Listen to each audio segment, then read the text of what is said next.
How could an able-bodied teenager allow his grandmother to scale a plum tree? Simple. She wasn't my grandmother at the time. She was my teacher. I was homeschooled. That was the law. Even on a tiny farm like ours, you had to get an education. No school bus could ever make it up the rutted, snaking dirt road that led to Garland, but transportation wasn't the only problem. If we'd been serviced by an 8-lane highway, Rain still would have handled my schooling personally. We wanted to avoid the low standards and cultural poison of a world that had lost its way. So that's what I was doing when Rain fell, working on a vocabulary lesson. Most of the list came from the state 8th grade curriculum. Barometer, decagon, perpendicular. I could always spot the extra words Rain threw in. Non-violence, Zen Buddhism, psychedelic, microprocessor. I frowned at the paper on the unpainted wooden table. Was that Rain or the state? I'd never heard that term before.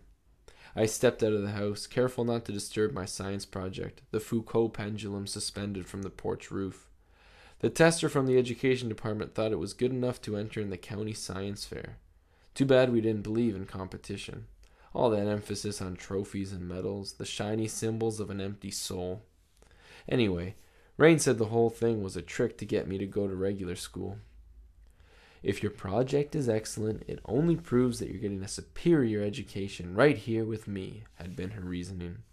I spotted her up in the tree, reaching across a limb to pick a plum. Rain, I called. There's a word I don't under... And it happened. 1 minute she was on the branch, the next she was on the ground. I don't even recall seeing her fall, just a faint cry followed by the dull clunk.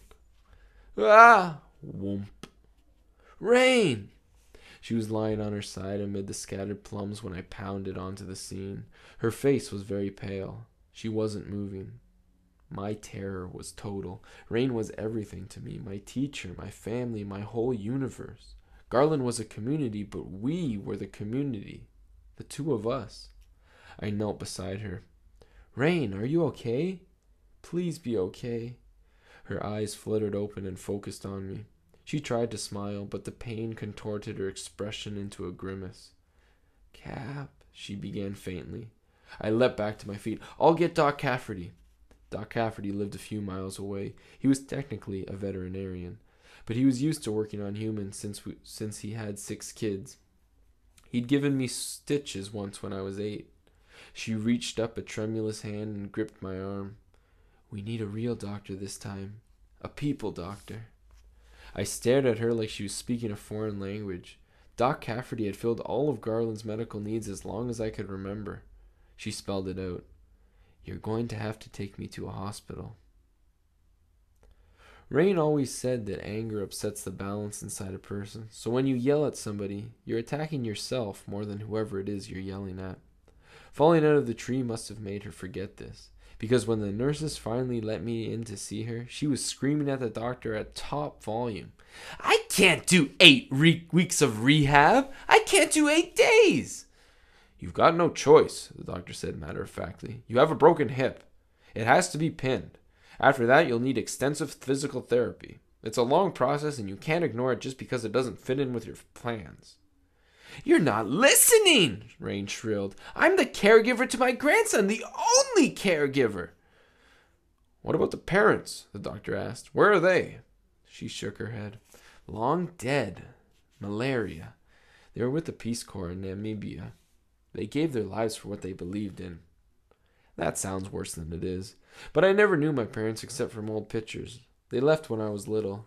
Besides, the rule at Garland back then was that we all belonged to each other. And it didn't matter who was related by blood.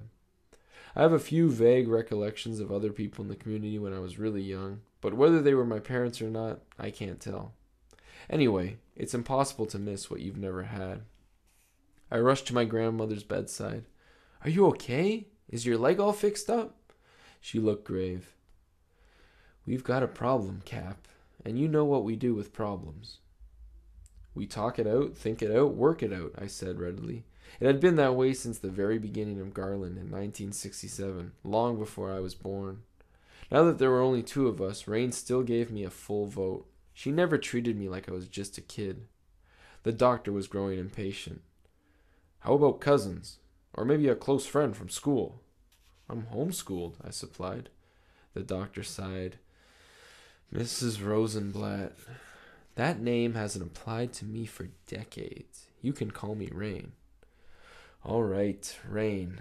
I'm admitting you now. We'll operate in the morning, and I'll call social services to see what arrangements can be made for your grandson.